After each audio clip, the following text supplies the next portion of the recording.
Ajouter les unités sur la grille. C'est enfin le temps de prendre nos unités et de les mettre sur la grille. On va utiliser le widget qu'on a créé dans la vidéo précédente pour sélectionner quel type d'unité qu'on veut spawner et ensuite on va simplement le spawner et lui associer un index. Donc, on est parti. Donc, dans Unreal, on va commencer par compléter tout ce qui est relié au User Interface. Donc, on va nous créer notre action et ensuite on va créer le bouton dans le User Interface pour pouvoir appeler notre action. Donc, commençons par notre action. Je vais aller dans Player et dans Actions. Je vais faire clic droit sur BP Action et me créer un nouveau child Blueprint class. Je l'ai renommé Action_Add Remove Unit from Combat et en fait, ce que je vais faire, c'est me créer un nouveau dossier ici que je vais mettre à l'intérieur. Donc, je vais me créer un nouveau dossier que j'appelle Combat et je prends mon action et je la mets à l'intérieur du nouveau dossier. Et maintenant, on peut ouvrir le blueprint et à l'intérieur, je vais overrider notre fonction. Donc, dans nos fonctions, on peut faire override et choisir le execute action function qui est ici. Et pour exécuter cette action, le blueprint va avoir besoin de deux nouvelles informations. Un, savoir s'il doit ajouter ou retirer une unité de la grille. Et la deuxième, c'est quel type d'unité qu'on veut devoir ajouter sur la grille. Donc, pour ça, je vais me créer deux nouvelles variables. Donc, variable 1 et variable 2. La première, je l'ai gardée comme un booléen et je l'ai renommée isAddingUnit et elle va nous dire si on veut ajouter un unit ou l'enlever. Et la deuxième est de type eUnitType et je l'ai renommée UnitType. Et ça va être tout pour ce blueprint pour l'instant. On va revenir faire la logique un petit peu plus tard, mais pour l'instant, on va terminer le User Interface avant. Donc, je vais retourner dans Entry et on va aller se créer notre bouton. Donc, dans Debug Menu, dans Action, je vais dupliquer Increase Decrease Style Height, je crois. Donc, je vais dupliquer celle-là. Je l'ai renommé Button_Action_Add Remove Unit from Combat et je vais l'ouvrir. Et ici, on veut pouvoir ajouter notre liste de boutons de unit qu'on a créé dans la vidéo précédente. Donc, ce que je vais faire, c'est cliquer droit sur mon bouton Wrap With et sélectionner une vertical box. Ensuite, je peux prendre mon bouton de liste et le mettre juste en dessous du bouton de l'action ici. Et je vais lui mettre un petit 2 de padding, juste comme ça, juste pour qu'il soit un petit peu plus centré. Et ici, maintenant, j'ai renommé mon bouton juste ici et je vais aussi changer le texte qui est écrit dessus pour que ce soit Add Remove Unit à la place de Increase Decrease. Et ensuite, je vais aussi changer les actions qui sont sélectionnées. Donc, pour le left click, on met le Add Remove Unit et le right click aussi, on met le Add Remove Unit. Parfait. Maintenant, on peut aller dans le graphe. Et ici, la première chose que je vais commencer par faire, c'est implémenter notre événement pour notre button list. Donc, je vais sélectionner mon button list et implémenter l'événement de unselected. Ensuite, je vais juste le rapprocher et je vais le connecter avec tous les autres comme ça ici. Et ensuite, je vais aller à droite ici et je vais supprimer ces 4 nodes-là ici parce qu'on va les remplacer par les nodes qui correspondent à la bonne action. Et juste comme ça, donc si on fait un clic gauche, on ajoute une unité et ensuite, si on fait un clic droit, eh bien, ça va retirer l'unité à la place. Et ensuite, si jamais on veut ajouter une unit dans le combat, on veut lui dire quel type d'unité rajouter, parce que sinon la fonction ne saura pas quelle unité ajouter. Donc, ce qu'on peut faire, c'est un setUnitType ici, dans le cas d'un add, et on va utiliser le UnitType du bouton qui est sélectionné dans notre button list, comme ça. Donc, on prend notre button list, on prend le bouton qui est sélectionné, et on prend son UnitType, qu'on peut ensuite passer à notre set de cette façon. Et la dernière chose qu'on veut faire, c'est cacher notre button list si jamais notre action n'était pas la bonne. Donc l'action qui est sélectionnée en ce moment n'est pas le Add Remove Unit from Combat. On veut pouvoir cacher notre button list, la button list qui est ici, là, nos unités qui sont ici, on veut pouvoir les cacher pour pas qu'ils soient visibles en tout temps. Et donc, c'est ce que je fais ici. Donc, au début de ma fonction, je cache ma button list ici, je la mets à collapse, comme ça va être caché. Ensuite, si un de mes deux casts y réussissent, donc si une de mes deux actions, soit clic gauche ou clic droit, utilise le Add Remove Unit from Combat, si une des deux est à true, ce qu'on va faire, c'est on va le remettre visible. Donc, on le cache et ensuite, si une des deux est à true, on le met visible comme ça. Parfait, on devrait avoir fini avec l'interface, on devrait être prêt à l'ajouter dans notre tab. Donc je vais fermer le bouton, retourner dans Entry et aller dans mes tabs et je vais ouvrir Tab Pathfinding. Et ici, je vais rajouter mon action à l'intérieur, donc je vais chercher pour mon action Button Action Add Remove Unit from Combat et je vais le mettre à l'intérieur de ma vertical box ici. Pour que ce soit pareil comme les autres boutons, je vais juste lui ajouter un petit peu de padding, donc 2 de padding comme ça. Et maintenant, je vais compiler et aller tester pour voir si ça fonctionne in-game. Donc, je vais aller dans ma table de Pathfinding, sélectionner mon action Add Remove Unit, comme ça ici, et on peut voir que ça montre ma combo box avec toutes mes petites unités ici comme ça, que je peux sélectionner. Et si je désélectionne mon action, on voit que ça la cache. Parfait, on dirait que ça fonctionne très bien. On devrait avoir fini avec l'interface.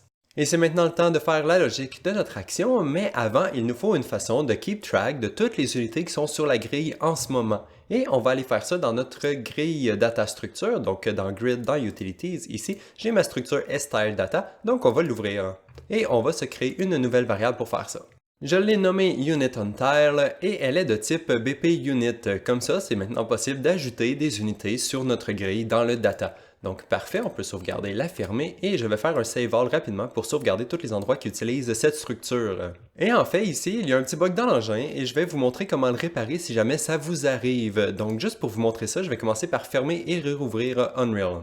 Et voilà, maintenant que l'engine est réouvert, je vais regarder à l'output log que j'ai ici en bas à droite. Et je vais scroller, je vais monter, monter, monter. Ok, tout est rouge ici. Et on peut voir qu'il y a plusieurs problèmes. Et tout ça, c'est causé par notre structure qu'on vient de modifier. Ces erreurs-là, techniquement, ne nous empêchent pas de jouer au jeu, mais si jamais vous essayez de packager votre jeu en ce moment, ça ne fonctionnerait pas. Donc, il faut vraiment réparer ces erreurs-là. Et en fait, c'est relativement simple. Il faut simplement aller chercher toutes les classes, toutes les blueprints qu'on voit que ça ne fonctionne pas ici. Donc, ici, j'ai BFL Grid Shape, ici, j'ai BP Grid, ici, j'ai BP Grid Pathfinding, et il faut juste les resauvegarder. Donc pour ça, ce que je fais, c'est je cherche pour ma classe, ici BFL Grid Shape. Je vais la coller ici dans le Content Browser, clique droit dessus la classe et faire Save. Et voilà, maintenant celle-là devrait être réparée. On va aller faire la prochaine, donc BP Grid ici. Je vais la coller ici.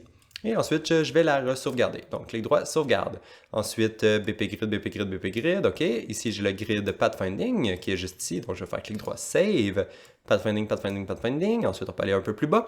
Ici, je devrais avoir BP Grid Visual qui est juste ici. Donc, je vais faire clic droit, Save. Ensuite, Visual, Visual, Visual. Ici, j'ai le Debug Text on Tile. Donc, je vais le faire. Je vais le copier, coller ici et je vais resave cet asset et ensuite je vais faire la même chose pour toutes les autres assets. Parfait, voilà, maintenant si je ferme mon engine et que je le réouvre, toutes les erreurs devraient avoir disparaître la prochaine fois que j'ouvre l'engine. Et voilà, maintenant mon engin est réouvert et si je scroll dans le log, ici on voit que je n'ai pas d'erreur du tout. Donc parfait, on dirait que ça a fonctionné, ça a réparé le problème.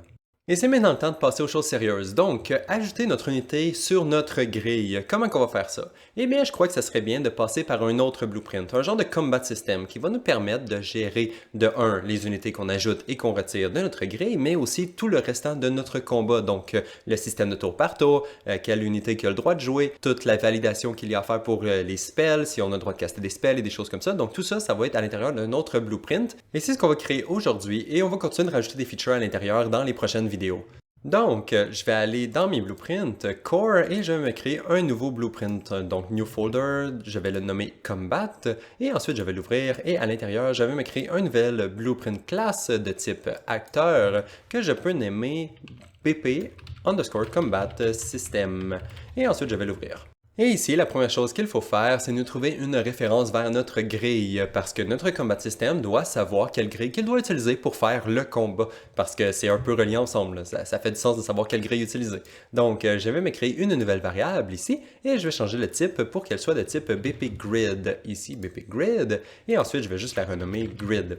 Et ici, maintenant, vu que je suis paresseux un peu, je vais simplement ouvrir le petit œil qui est à côté pour que ça soit instance éditable. Ensuite, je vais aller l'assigner dans l'éditeur.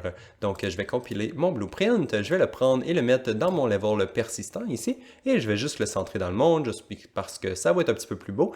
Et ensuite, je vais prendre mon BP Grid ici et je vais le mettre en fond de mon combat system, juste ici, juste pour dire qu'ils sont reliés un à l'autre. Mais bon, c'est juste un lien de parenté, ça ne change pas grand-chose.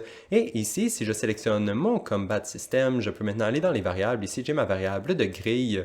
Donc, je vais simplement l'utiliser pour sélectionner mon BP Grid qui est ici. Donc, voilà. Maintenant, nos deux blueprints sont reliés ensemble un peu. Donc, voilà, sauvegarde. C'est une façon un petit peu cheap de faire ça et paresseuse, mais bon, on peut quand même le changer dans le futur. Parfait.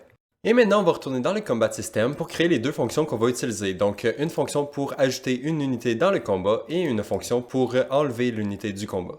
La première fonction s'appelle Add Unit in Combat et on lui passe deux inputs. Premièrement, notre unit qui est de type BP Unit et ensuite un index, donc un int point, parce qu'on va lui dire où on veut placer la unit sur la grille. Parce que si la unit est en combat, eh bien, elle doit être sur la grille à quelque part. Donc, on va lui dire où placer notre unité sur notre grille. Et ensuite, la seconde fonction, c'est Remove Unit from Combat, et celle-là, on a seulement besoin de lui passer l'unit. Donc, on lui passe l'unité qu'on veut retirer du combat, pas besoin de lui passer l'index parce qu'on va l'enlever, elle ne sera pas sur la grille, on n'a pas d'index à lui donner. Donc, on fait seulement lui dire quelle unité qu'on veut retirer du combat. Et maintenant, pour me rappeler de toutes les unités qui sont actuellement dans le combat, je vais simplement me créer une nouvelle variable. Je l'ai nommée Units in Combat, et il s'agit d'un array de BP Unit. Et ensuite, on va simplement soit ajouter ou enlever des éléments de notre liste, dépendant si on veut les ajouter dans le combat ou non. Donc, dans mon Add Unit in Combat, je vais simplement faire un Add, comme ça ici, sur ma liste, en lui passant mon Unit. Et ensuite, dans le Remove, je vais faire l'inverse. Donc, je vais simplement faire un Remove sur ma liste de cette façon.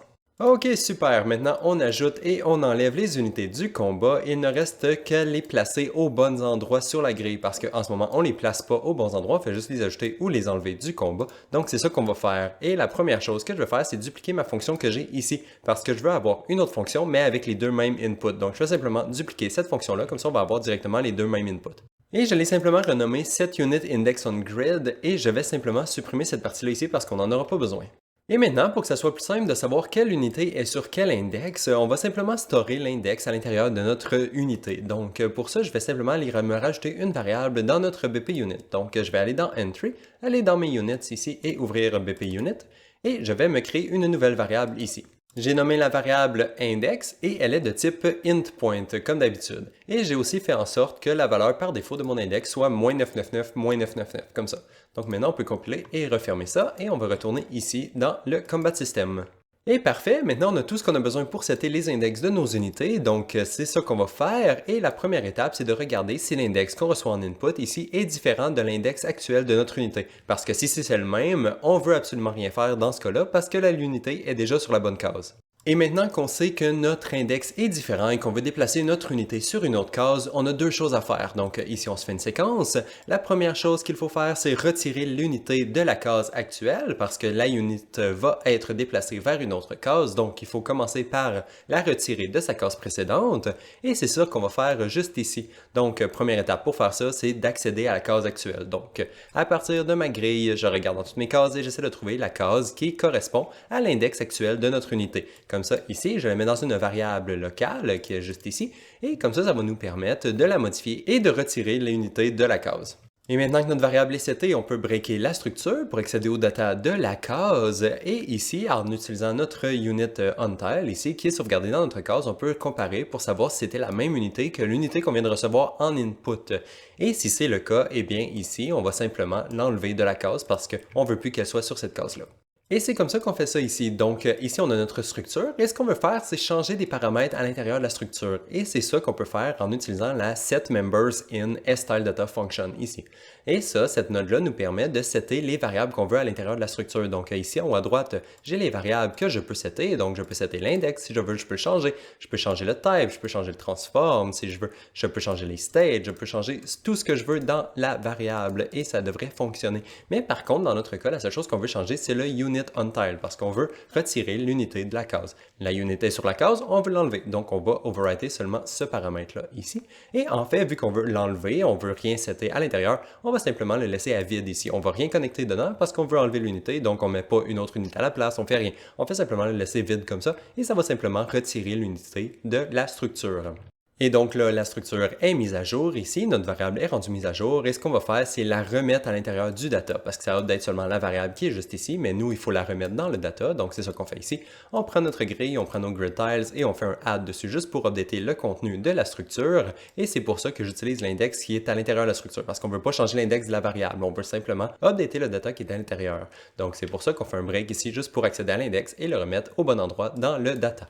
Et maintenant que l'unité est enlevée de la case précédente, il est maintenant temps de la déplacer sur la nouvelle case et c'est ce qu'on commence par faire ici. Donc la première chose qu'on fait pour faire le déplacement de l'unité sur la nouvelle case, c'est de setter l'index à l'intérieur de l'unité elle-même. Donc on fait un set sur l'index de la unité, ici en lui passant l'index qu'on reçoit au début de la fonction. Et ensuite, ici, on va simplement faire une petite comparaison juste pour regarder si notre index qu'on reçoit au début de la fonction n'est pas -999, -999. Parce que si c'est le cas, ça veut dire qu'on veut enlever la unité de la grille. C'est comme ça qu'on va s'en servir. On va s'en servir de cette façon. Si jamais on passe -999 en input, on va juste déplacer l'unité n'importe où dans le monde, mais pas sur la grille. Donc c'est pour ça ici, on va regarder pour faire sûr qu'on ne voulait pas simplement enlever l'unité de la grille. Et si c'est le cas, on va updater le data. Parce que si on veut juste l'enlever, ben, on ne va pas updater aucune case parce qu'il n'y a pas vraiment de case -999, -999. C'est pas un index qui est valide. Donc, on va simplement ignorer ces index-là. Et c'est comme ça qu'on va ajouter notre unité sur nos cases à l'intérieur du data de notre grille. Donc, on commence par obtenir le data de notre grille actuelle, donc en utilisant l'index qu'on vient de recevoir ici, qu'on vient de setter sur notre unité. On va prendre son index ici et on va trouver le data actuel. Ensuite, on fait un set member juste pour updater le unit on-tile qui est ici en utilisant l'unit qu'on veut mettre sur la case. Donc, on met notre unité sur notre case dans le data.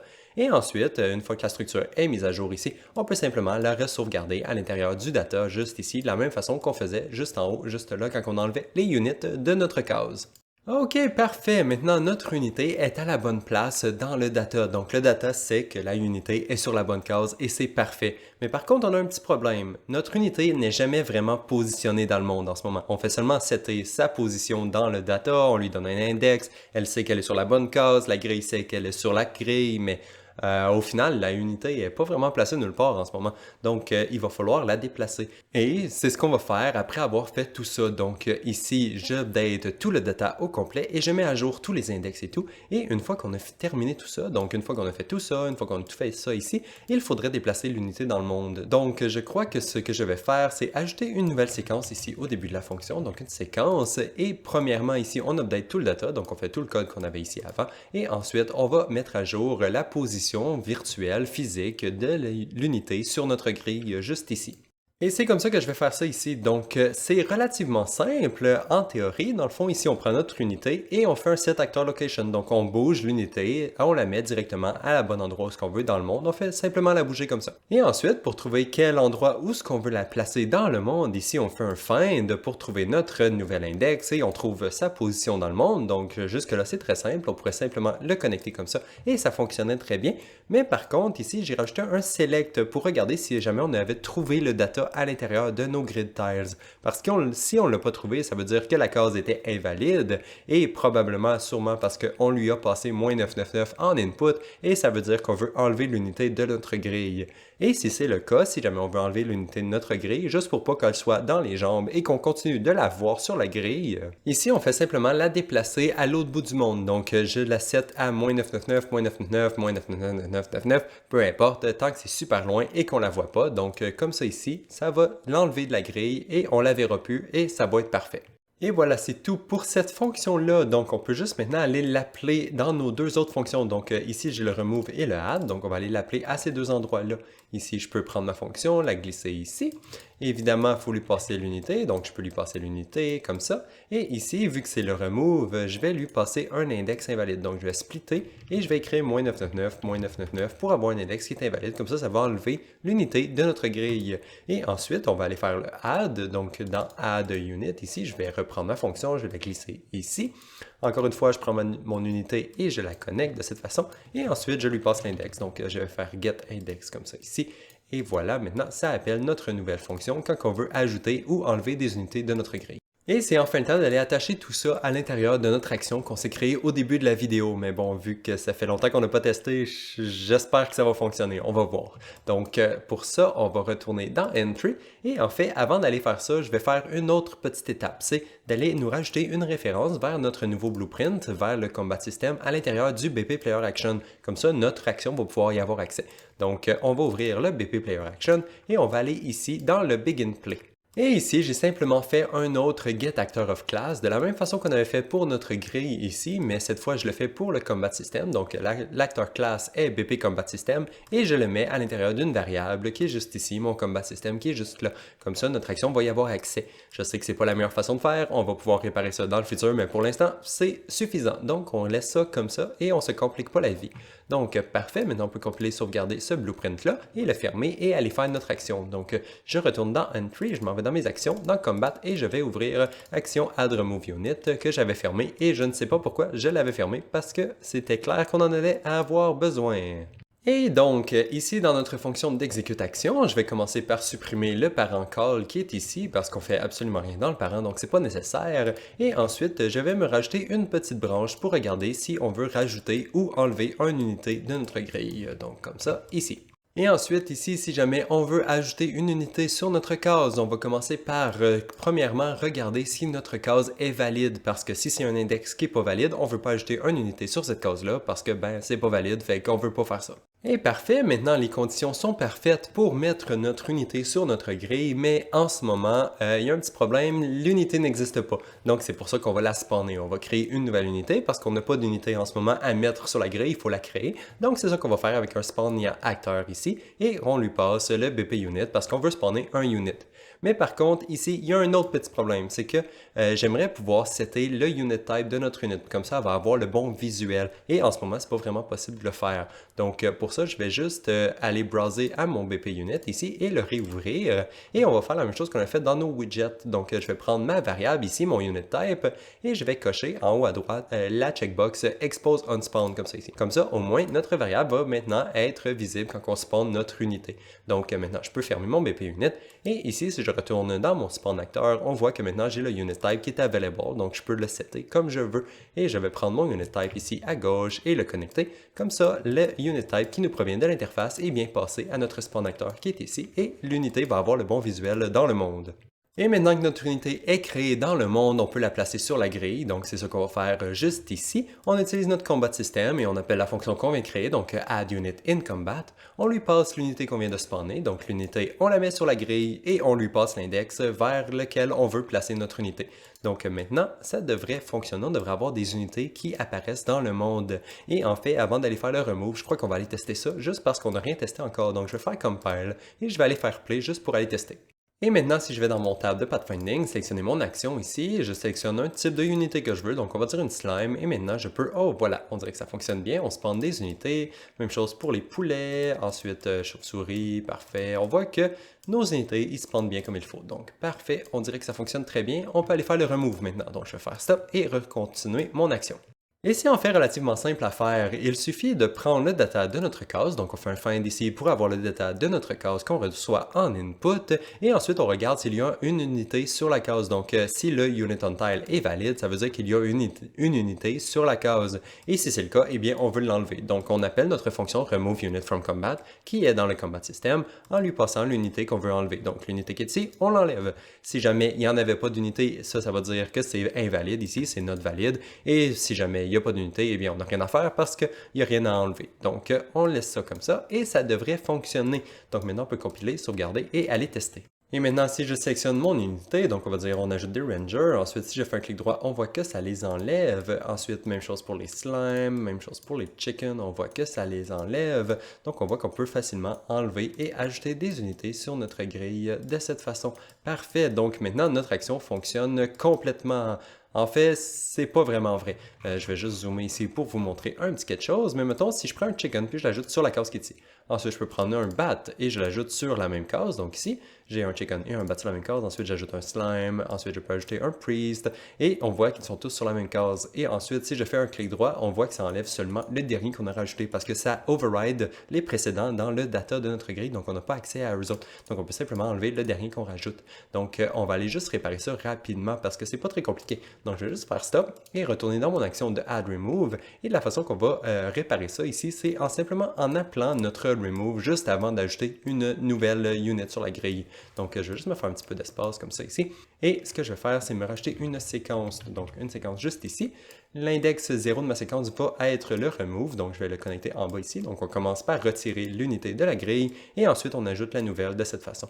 Donc, on enlève, on ajoute. Et maintenant, ça devrait la remplacer. Donc, si je fais play ici et que je reste test, je peux faire un add remove, je vais ajouter des unités sur mes cases comme ça ici. Et ensuite, si je dessine des slimes à la place, on voit que ça enlève les wires et ça les remplace par des slimes. Ensuite, je vais faire la même chose pour le chicken et ensuite, je prends le badge, je peux faire la même chose. Et en tout temps, si je fais un clic droit, ça, on voit que ça les enlève toutes bien. Parfait. Donc maintenant, la feature fonctionne déjà beaucoup mieux. Super. Bon, maintenant que la feature est terminée et que ça fonctionne bien, on va juste la polish un tout petit peu avant de compléter la vidéo. Parce que en ce moment, nos unités sont sur notre grille et elles vivent leur vie et tout va bien, tout est très beau. Mais par contre, c'est quoi qui se passe si jamais on réduit le tile count ici et on voit que certaines unités devraient être à l'extérieur de la grille. En ce moment, elles ne le sont pas. Donc, ces unités-là, il n'y a plus de cases en dessous d'eux. Donc, on devrait techniquement les enlever de la grille. Il n'y a plus de cases. Pourquoi il y aurait encore une unité sur cette case-là? Donc, ça, c'est une des choses qu'on va faire. On va commencer commencer par enlever les unités qui sont sur des cases qui se font enlever. Et la deuxième chose ici, c'est si jamais je change la hauteur de mes cases, donc je décide de changer la hauteur de ces cases-là ici, je peux les mettre plus basses aussi, on voit que les unités n'adaptent pas leur hauteur à la hauteur des cases. Si les cases se font updater, on peut voir que si jamais on spawn de nouvelles unités, donc ici je vais spawner, on va dire des priests, si je les spawn sur les cases, on voit que ça les update, ils ont la bonne hauteur, mais par contre si on update la hauteur d'une case qui a déjà une unité dessus, on voit que l'unité ne se update pas, il reste à la même hauteur qu'elles étaient avant. Donc on va aller juste changer ces deux petites choses-là avant de terminer la vidéo. Et pour pouvoir bien faire ça, il va falloir aller nous rajouter un nouveau callback dans notre grille. Donc je vais aller dans ma grille et je vais ouvrir BP Grid ici et je vais me créer un nouvel Event Dispatcher juste ici. Je l'ai nommé OnGridGenerated et on va aller l'appeler tout de suite après avoir généré notre grille. Donc on spawn notre grille puis après ça on appelle notre callback juste pour notifier tout le monde que ok, la grille elle a changé, voici une nouvelle grille qui a été créée. Donc pour ça on va aller dans le spawnGrid function ici, c'est ici qu'on spawn notre grille et on va aller appeler notre callback juste à la fin de la fonction qui est en fait ici, à la fin de la loop, ici à la fin de la for each loop, c'est ici la fin de la fonction. Mais bon, je trouve que c'est pas très clair. Donc à la place, ce que je vais faire, c'est aller au tout début de la fonction ici et me rajouter une séquence. Donc on va exécuter tout le code, toute la logique de la fonction au complet et ensuite on peut appeler notre callback. Donc je prends mon callback, je l'appelle juste ici et je le connecte à la deuxième pin de ma séquence de cette façon. Comme ça, on exécute tout le code, on génère une nouvelle grille et ensuite on appelle notre callback qui dit à tout le monde, ok, nouvelle grille a été générée. Et maintenant, on va aller s'attacher à ce callback-là dans notre combat system. Donc, je retourne ici et on va aller faire ça dans le Begin Play. Donc, dans le Begin Play, ici, je vais prendre ma grille et je vais m'attacher au callback. Donc, bind onGenerated, bind event to onGridGenerated, comme ça ici, que je peux connecter au début du Begin Play de cette façon. Et ensuite, mon événement, ce que je fais, c'est que je drague et je cherche pour un Create Event. Et ensuite, dans la signature, je peux cliquer sur Create a Matching Function. Ça va nous créer une fonction pour nous qu'on peut renommer.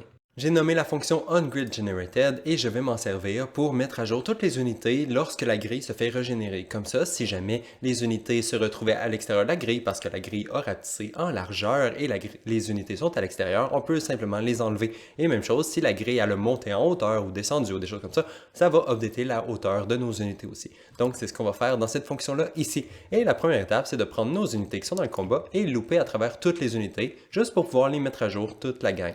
Mais par contre, ici, on ne peut pas simplement looper à travers notre liste en utilisant une for each loop parce que techniquement, on va appeler notre fonction remove unit from combat, ce qui va faire que ça va enlever les unités du combat, ça va les enlever de cette liste-là, donc ça va modifier la liste. Si on modifie une liste pendant une for each loop, c'est pas bon, ça brise la loop, ça va sauter des éléments, puis ça sera pas constant, ça marchera pas. Faut pas modifier une liste pendant qu'on est en train d'itérer à travers la liste. C'est juste une notion de base. Si jamais on veut que le code fonctionne, il faut commencer par nous faire une copie de notre liste. Une copie qui ne va pas changer pendant la for each loop, donc la for each loop va bien s'exécuter au complet, mais ça va aussi nous permettre de modifier la liste originale sans problème. Donc ici, ce que je vais faire, c'est clic droit et promote tout local variable. Donc je me crée une copie de ma liste, je vais looper à travers cette copie-là, et pendant la loop, je vais modifier cette liste-là en appelant remove unit from combat si jamais les unités sont à l'extérieur de la grille. Donc notre liste originale va continuer de se faire modifier, mais vu qu'on avait déjà fait une copie avant, ça brisera pas la loop, donc ça va bien aller. Et voilà, juste comme ça. Donc, j'ai renommé ma variable copy of units in combat et ensuite, je la passe à ma for each loop. Donc, on loop à travers notre copie. On loop pas à travers l'original, juste la copie. Et ensuite, à l'intérieur de notre loop, ici, on va pouvoir modifier l'original sans problème. Et ici, dans la for each loop, la première chose qu'on va faire, c'est regarder si notre case est toujours walkable. Comme ça, si jamais notre grille a été régénérée et que ça a enlevé des cases ou des choses comme ça, notre case, si elle n'est plus walkable, on va le savoir ici. On va lui demander, es-tu encore walkable, oui ou non? Si elle est encore walkable, ok, il n'y a pas de problème. On va juste updater la hauteur de notre unité sur la grille. Comme ça, au moins, ça va s'adapter et ça va bien fonctionner. Mais par contre, si ce n'est plus une case qui est walkable, on va simplement retirer l'unité de la grille parce qu'on n'a pas de place où la mettre. Et c'est à ça que ça ressemble. Donc, si la case est toujours walkable, on fait seulement updater l'index ici. Comme ça va updater la hauteur de la unité si jamais la case a été updatée. Et ensuite, si jamais ce n'était pas une case qui était walkable maintenant, on va simplement retirer l'unité du combat comme ça. Et en fait, ça me fait penser, ici on utilise le isStyleWalkable, ce qui est bien, c'est exactement ce qu'on veut. Mais par contre, si je me rappelle bien, dans notre action add_remove ici, c'est ça, on n'avait pas utilisé le isStyleWalkable, on avait utilisé le isIndexValid. Mais on veut utiliser le isStyleWalkable parce qu'on veut pas mettre d'unités sur des cases qui sont juste valides. Si c'est des obstacles, on veut pas mettre une unité là. On veut seulement les mettre sur des cases qui sont walkable. Donc je vais juste remplacer la fonction de cette façon. Donc bye bye isIndexValid. On va utiliser le isStyleWalkable à la place. Donc super, on va aller tester ça rapidement. Je vais retourner ici, faire play. Je vais rapetisser ma grille un tout petit peu, juste on va dire comme ça, juste pour qu'on voit bien. Ensuite, dans mon pathfinding, je vais juste rajouter des unités. Donc on va en mettre un petit peu partout ici. On met des unités un peu partout sur la grille. Et ensuite, on va aller voir si pendant la régénération de la grille, si jamais ça enlève les unités qui ne sont plus sur la grille parce que les cases ont disparu ou des choses comme ça. Donc je vais changer mon tile count ici, je vais le réduire. Et on voit qu'on dirait que ça enlève les unités qui sont à l'extérieur de la grille. Donc on voit que ça les coupe comme ça et ça les enlève complètement. Parfait. Donc on voit que cette feature-là fonctionne bien. Parfait. On peut aller continuer. Et maintenant, on va aller faire que si jamais une de nos cases se fait mettre à jour dans notre grille, pas seulement toute la grille au complet, parce qu'ici on le fait seulement quand la grille au complet se fait mettre à jour, on update nos unités. Maintenant, on veut aussi faire la même chose quand une seule de nos cases de notre grille se fait mettre à jour. On veut mettre à jour aussi l'unité qui se trouve sur cette case-là. Donc, c'est pour ça qu'on va aller faire ça. Si jamais une unité caste un spell qui change la hauteur de la case, on veut pouvoir déplacer la hauteur de l'unité qui se trouve sur cette case-là aussi, ou des choses comme ça. Donc, on va aller faire ça rapidement. Et techniquement, ça ressemble beaucoup à ce qu'on avait ici. Donc, je vais simplement commencer par dupliquer la fonction. Donc, on duplique que celle-là ici. J'ai nommé la fonction UntiledDataUpdated et je lui ai rajouté un input qui est l'index parce qu'il y a seulement une des cases de notre grille qui se fait mettre à jour et c'est seulement cette case-là qu'on veut aussi mettre à jour l'unité qui se trouve dessus. On ne veut pas tout mettre à jour, toutes les unités pour rien. On va simplement mettre à jour la seule case qui a été updatée. Donc c'est ça, on a notre index ici qui va nous permettre de comparer et regarder quelle unité qu'on veut updater. Et c'est comme ça que je fais ça ici. Donc avant de faire tout ça, avant de mettre à jour l'unité, ce qu'on va faire, c'est qu'on va commencer par regarder si l'index de l'unité correspond à l'index qu'on reçoit en input. S'il ne correspond pas, on ne veut pas le mettre à jour, mais si jamais ils sont égaux, on veut updater l'unité. Et en fait, ici, si jamais on veut que notre code soit un petit peu plus rapide, on peut remplacer la for each loop par une for each loop with break, comme ça. Donc, on va simplement la remplacer. Donc, je vais juste la connecter comme ça, connecter ça ici à la place et supprimer la for each loop. Comme ça, aussitôt qu'on va trouver une unité qui correspond à l'index, on va simplement pouvoir arrêter de looper parce qu'on a trouvé notre unité et il y a seulement une unité par case. Donc, ce qu'on peut faire, c'est, une fois qu'on a trouvé l'index qui correspond, on peut simplement breaker après avoir seté notre code ici à la fin. Donc, ce que je peux faire, c'est rajouter des petites reroute nodes pour que ce soit un petit peu plus propre, comme ça ici et comme ça là. Et je vais aussi connecter mon deuxième de cette façon. Comme ça, si jamais on trouve une unité qui correspond au bon index, on va simplement exécuter notre code et ensuite breaker de notre for each loop pour arrêter d'updater nos unités pour rien. Et parfait, maintenant il reste seulement à aller appeler notre fonction quand une des cases de la grille qui se fait mettre à jour. Donc pour ça, je vais aller dans le begin play et je vais aller m'attacher de la même façon que je me suis attaché ici avec un callback. Donc je vais draguer à partir de ma grille et chercher pour bind on updated event UntiledDataUpdated, celle-là qui est ici. Et ensuite, je peux copy-paste mon create event et le connecter de cette façon. Et dans le create event, je sélectionne ma nouvelle fonction que j'ai créée, donc UntiledDataUpdated qui est juste ici. Et maintenant, on peut compiler, sauvegarder et aller tester voir si ça fonctionne. Me voilà de retour sur ma petite grille avec des unités. Maintenant, je vais essayer de changer la hauteur et voilà, on voit que ça fonctionne très bien. On peut augmenter ou descendre la hauteur de nos cases et les unités se font mettre à jour aussi. Parfait, donc elles sont toujours updatées avec la grille. Super. Maintenant, si on change le tile type, on essaie quelque chose, on va dire double cut, ça devrait rien changer. Voilà, il n'y a pas de problème. Mais si on s'en va à quelque chose comme un obstacle, là, ici, je vais sélectionner un obstacle. Maintenant, si je sélectionne sur mes cases, on voit que mes unités disparaissent parce qu'elles se font détruire parce que techniquement, c'est des obstacles, donc il ne devrait pas avoir d'unité là-dessus. Ce n'est pas walkable. Parfait, donc on voit que ça fonctionne relativement bien. Par contre, j'ai un petit problème ici. On va dire que je vais essayer d'increase la hauteur de cette case-là, il n'y a pas de problème. Mais ensuite, si je m'en vais dans Add Remove et que je fais clic droit, on voit que je ne peux plus enlever l'unité du tout. Si je me rajoute des nouvelles unités et que je fais clic droit dessus, on voit que ça fonctionne très bien, mais celle-là, elle est prise. Je ne peux pas l'enlever du tout. C'est un problème. Et en fait, le problème arrive si jamais je rajoute plusieurs unités ici et que je décide de changer la hauteur d'une des cases qui contiennent des unités. Donc, on augmente ou on descend leur hauteur. Et ensuite, si je retourne dans Pathfinding et que j'essaie de les retirer, on voit que ça marche pas. Ceux-là ici, ils n'ont jamais été changés, donc je peux les enlever. Donc, le problème, c'est vraiment quand on essaie de changer la hauteur des cases, ça brise les unités. Donc, on va aller devoir réparer ça rapidement. Et en fait, le problème est à deux endroits. C'est dans nos actions. Donc, je vais aller dans Player, Action et dans Grid, je crois. Oui, ici, j'ai deux actions. J'ai le Increase Decrease Tile Height et le Set Tile Type. C'est les deux actions qui sont brisées en ce moment. Donc, je vais juste les ouvrir. Je vais ouvrir les deux. Et on peut voir à la fin des fonctions qu'on fait un Add Grid Tile ici et que le Grid Data Unit on Tile n'est pas connecté parce qu'on vient d'ajouter cette variable dans la structure. Avant, ça n'existait pas. Et là, on dirait qu'il ne se connecte pas automatiquement, évidemment. Donc, il faut le connecter nous-mêmes. Donc, on va juste le reconnecter comme ça ici. On peut le compiler et on a la même chose dans le set tile type ici. Donc, voilà, on peut le reconnecter comme ça. Donc, sinon, ça fait juste canceller l'unité qui était sur la case et on veut pas ça. Donc, maintenant, on devrait pouvoir tester et ça devrait fonctionner. Et voilà, maintenant j'ai mes unités sur ma case, donc je vais juste les augmenter, les descendre, juste pour voir si ça fonctionne, ceux-là ici, et je vais aussi changer le tile type, juste pour faire sûr que ça fonctionne, donc pas des obstacles, mais mettons double cost, on va changer le tile type, comme ça ici, et maintenant si je retourne dans Pathfinding et que j'essaie d'enlever mes unités avec le clic droit, on voit que ça marche bien, donc on peut les enlever, aucun problème, et on peut les rajouter, et voilà, tout fonctionne comme avant. Parfait, ça c'est réparé. Et maintenant, il reste juste une petite chose que je veux faire avant de terminer la vidéo, et dans le fond, c'est juste quelque chose pour améliorer le système au complet. Parce que ici, mettons, je vais rajouter des unités sur ma grille, ici. Et on voit en haut à droite ici que j'en ai 41. Donc 41 sur 159 acteurs, 41 de ces acteurs-là sont des unités. On en a 41 ici. Je continue d'en ajouter, pour le fun ici, je suis rendu à 95. Parfait, pas de problème. Je suis rendu à 132. J'en ai quand même beaucoup, mais ça fonctionne, il n'y a pas de problème. Mais par contre, ok, là, j'y veux plus, donc je les enlève. Je les efface, j'efface toutes les unités, blablabla. J'en ai effacé quand même beaucoup, il en reste encore beaucoup, mais j'en ai effacé quand même beaucoup. Là. Ici, si on regarde en haut à droite, toujours 132. Il n'y a aucune unité qui a été supprimée du monde. Ils sont juste cachées à quelque part, on les a envoyées loin, mais elles ne sont pas détruites. Et en fait, si j'ai Jack ici et que j'essaie de me trouver une unité, comme ça, on va focusser sur celle-là, on voit qu'elles sont ici. Et voilà, elles sont toutes à la même place, elles sont à moins 999, et mon monde, et voilà, il est en haut ici, il est très loin, avec toutes mes autres unités sur ma grille. Mais ici, j'ai les unités que techniquement j'ai enlevées de ma grille, et que dans ce cas-là, ici en ce moment, ça serait bien de les détruire. On ne veut pas toujours les détruire, parce que des fois, c'est possible qu'on veut seulement enlever l'unité de la grille, parce que, mettons, elle est décédée. On veut attendre qu'elle respawn, peut-être, ou des choses comme ça. Donc, on ne veut pas toujours l'enlever de la grille, donc on va se rajouter une option pour dire est-ce qu'on veut l'enlever ou non, est-ce qu'on veut la détruire quand on l'enlève de la grille ou non. Mais dans notre cas, ici, dans toutes les fois qu'on enlève nos unités de notre grille pour l'instant, on veut toujours la détruire. Donc, on va rajouter cette fonctionnalité-là, juste pour qu'on puisse vraiment détruire les unités au lieu de toujours les avoir ici, dans le fond du monde, toutes bien cachées comme ça, à vivre leur vie. Donc, on va juste réparer ça rapidement.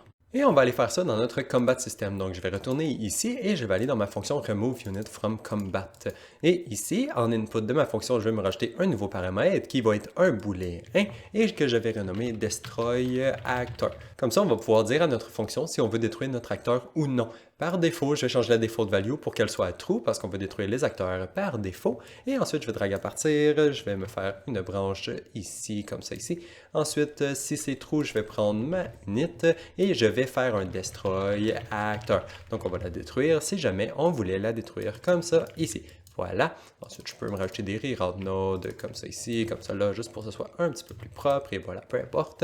Mais voilà, on devrait maintenant détruire nos acteurs quand on les enlève de notre grille. Donc maintenant, je vais retourner essayer tout ça. Je vais aller en Tactical, dans le Pathfinding, ajouter des unités. Donc on va en ajouter plusieurs, beaucoup d'unités pour qu'on puisse tester comme il faut. Voilà, j'ai plein d'unités, j'en ai 213. Voilà, et si maintenant, si je les enlève, donc clic droit et on les enlève, et voilà.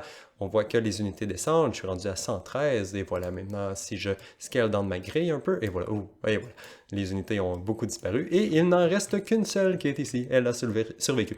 Et voilà, donc maintenant, c'est beaucoup mieux parce qu'on détruit les unités qu'on n'a pas besoin. Et voilà, je crois que ça va être tout pour aujourd'hui. On a quand même fait beaucoup de choses qui nous permettent d'avoir un setup pour les prochaines vidéos, donc c'est très bien. Et aujourd'hui, maintenant, on est capable d'avoir plein d'unités sur notre grille comme ça, et on peut en ajouter tout plein sans problème. Et maintenant, on devrait être capable de pouvoir essayer de les sélectionner dans le monde et les déplacer. Mais bon, pour aujourd'hui, ça va être tout, donc on se revoit dans la prochaine. Bye bye!